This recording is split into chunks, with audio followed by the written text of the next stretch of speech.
This factory in Queens, New York, is America's largest producer of fortune cookies. This is the inheritance from my Chinese-American ancestors, and I feel fortunate to be a part of it. Norman Wong is the CEO of Wonton Food. He helped transform his dad's small noodle business into the hidden backbone of America's Chinese restaurant industry. It supplies thousands of restaurants with noodles, fried wontons, and cookies.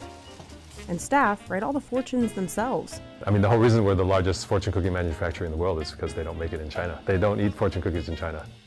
In fact, many of the most popular dishes on Chinese restaurant menus were invented in the US. Through the 20th century, chefs made cheap, crowd-pleasing foods like chop suey and General Tso's chicken for American palates. 美式中餐呢，它就是给美国人吃的。 Meanwhile, traditional dishes like Peking duck struggled to catch on with non-Chinese Americans. Being Chinese, people didn't understand your culture, your community, your food. But now, a new wave of Chinese restaurants is betting that Americans are finally ready for flavors that rarely left Chinatown. Trangida, a 162-year-old Beijing chain, opened its first New York City location in 2025. It takes days for chefs to prepare its famous Peking duck, which sells for $128. Someone asked me if I had a fortune cookie for them. And then I'm like, not here. So why does America have more Chinese restaurants than McDonald's and Burger King combined? And why did Americans take so long to embrace classic Chinese dishes?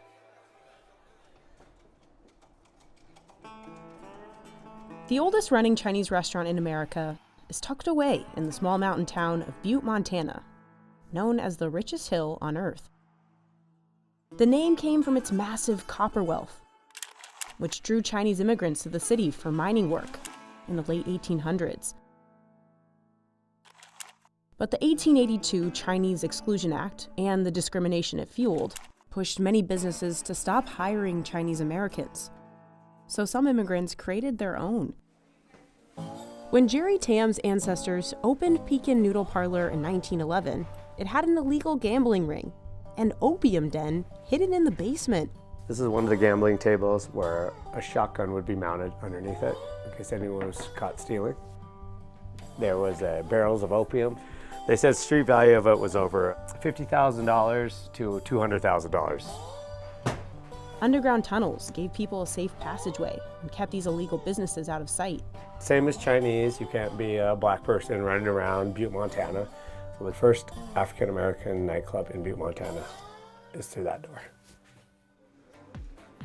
Upstairs in the kitchen, Jerry's ancestors served a dish that was just taking off in the US, chop suey. The name comes from the Cantonese phrase zap sui, which means miscellaneous leftovers. The Chinese restaurant in any city or state took the leftover tidbits of food, mixed it all together, created its own natural gravy, and placed it over hard noodles, soft noodles. It was just what was available to us at the time. At that time, many Americans were boycotting Chinese restaurants.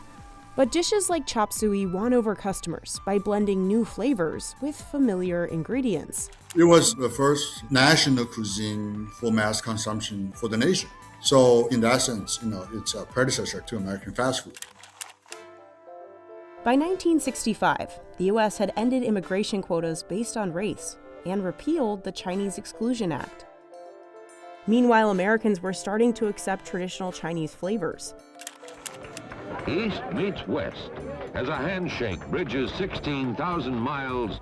A turning point came in 1972 when Richard Nixon traveled to Beijing, the first time an American president had visited China in 23 years. Americans watched Nixon on TV, eating traditional dishes like Peking duck. In the years that followed, the dish became more widely accepted in the US, alongside other regional cuisines such as Sichuan hot pot. Chinese restaurants across the US reported spikes in sales, and it was estimated that a new one was opening every week in New York City. Americanized Chinese food stayed popular as chefs introduced new hit dishes in the 70s, like General Tso's chicken. They felt that Americans would like these kind of stronger flavors like sweet or sour. In 1973, Norman Wong's dad, Ching Sun Wong, founded Wonton Food Inc. in New York City's Chinatown to meet spiking demand for ingredients like noodles. His uncle told him in Hong Kong, like way back, he said, as long as you hold on to this craft and skill of making noodles, you'll always be able to make a living. He produced other Chinese restaurant staples like fried wontons and wrappers for dishes like spring rolls. But later on, his most popular product became the fortune cookie. The origin of fortune cookies, just like the origin of pizza, it's shrouded in, mystery. I don't know if we'll ever figure it out. Multiple Chinese and Japanese families claim to have invented them, with origins dating back to the 1800s. We believe that fortune cookies were invented on the West Coast in California by Chinese Americans and then slowly moved to all the Chinese American restaurants in the country. In the late 1950s, an estimated 250 million fortune cookies were being produced each year by dozens of companies. By the 80s, the treats were served with takeout orders at chains like Manchu Wok and Panda Express, as Chinese food became America's most popular ethnic cuisine. That same decade, Norman's dad bought a small fortune cookie factory. And by 2013, Wonton Food Inc. had hundreds of clients and 5 factories. Today, the company supplies tens of thousands of restaurants around the world and is America's top fortune cookie producer. Our fortune cookie machines are actually faster than what you can get outside, so we're not going to sell those machines to anybody else. Many of these machines are designed to tackle a challenging task, making cookies with the perfect crispy shell that won't easily crack. This one separates each shell without crushing them, while this one cushions each bag with air to keep the cookies from chipping. Air from a tiny tube blows out any that are stuck together, keeping them from being packaged in one bag. Employees dump and sort the discarded cookies here, tossing out the overly chipped ones. Wonton Food says it created this type of packaging in 1988 to help keep cookies fresh. Originally, cookies just came in a cardboard box with no additional wrapping. Every single time a customer comes and they got to take one out, they just leave the bag open. And then the cookies, they start losing that crunchy texture. Next, cookies are packaged, pressed, stamped, wrapped, and shipped off to restaurants and supermarkets across the globe. Until 2017, one of the employees, Donald Lau, wrote all of the fortunes himself, but he retired when writer's block finally caught up with him. A small team of staff still keeps the tradition alive. Will you ever have AI write fortunes? I'm so sorry. No. I don't want to do anything that would dilute it, make it less meaningful, degrade its standing in people's eyes. In 1995, Wonton started adding lucky numbers to its fortunes. Before computers and random number generators, we would just draw them out of a golden bowl. Over the decades, Americans have won millions by playing Wonton fortune numbers in actual lotteries.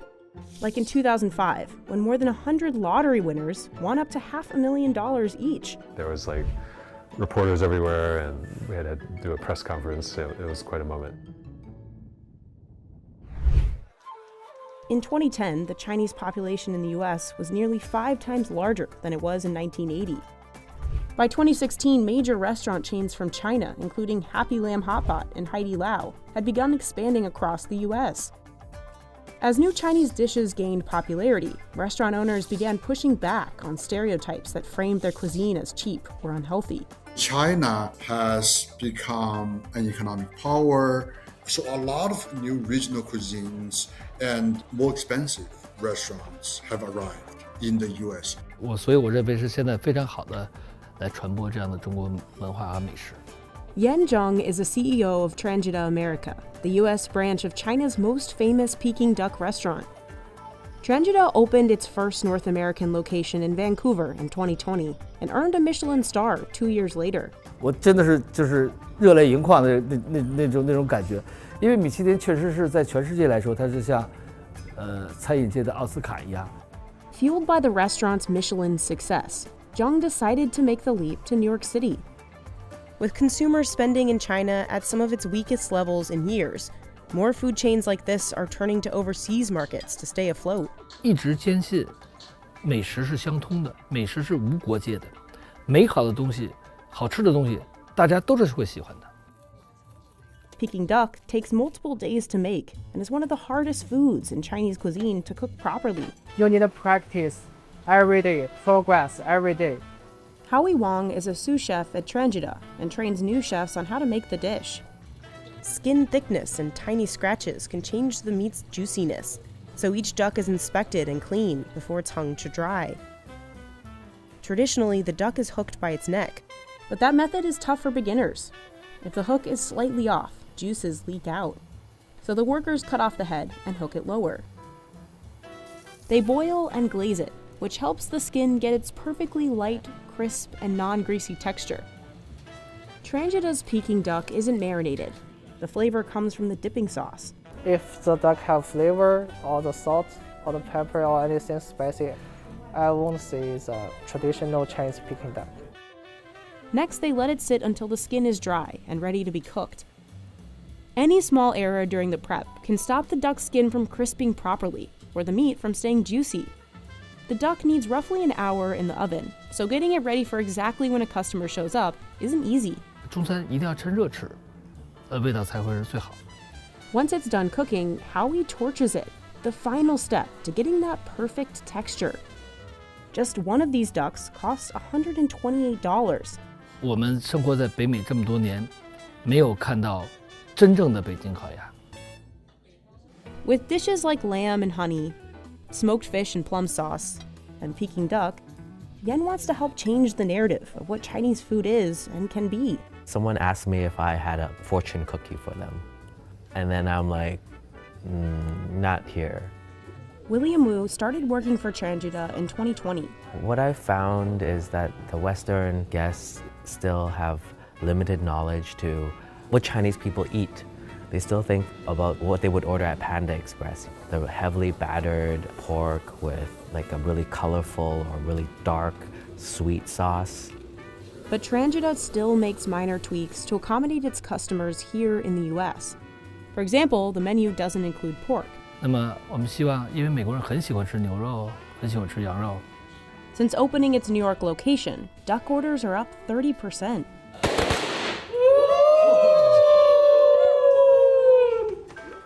Even as authentic Chinese cuisine gains momentum, restaurateurs and food critics say Americanized dishes still have a rightful place on the table too. A lot of people say it's a fake Chinese, but you can still recognize the Chineseness. So that really opened the way for people to embrace newer kinds of cuisines from China. But running any kind of Chinese restaurant in the US still has its challenges. Americans still haven't fully embraced some traditional ingredients like MSG. Since the 1960s, false rumors have spread that it causes adverse health effects like cancer and brain damage. It's blown totally out of proportion. Prejudice against Chinese food has become embedded. When society needs a scapegoat, for example, during the pandemic, Chinese often became a target. One study found that in 2020, during the COVID-19 pandemic, Asian restaurants lost $7.4 billion in revenue because of anti-Chinese sentiment. And rising political tensions between the US and China and tariff disputes have added more pressure. Chinese Americans are sandwiched in between. A lot of Chinese Americans have said to me that we are being marginalized. Still, Chinese restaurants carry on, preserving traditions that have endured for generations.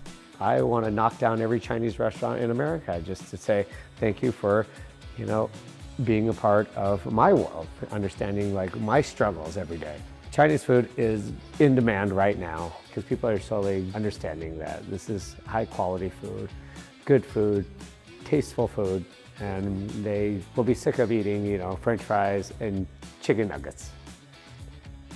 And this is just kind of what's fun about the history of the Pekin. We have over 2,300 miles of underground tunnels, and this is what is truly the start of the tunnel system. And if you knock down that wall, it'll lead to a tunnel going into the building next door across the alley.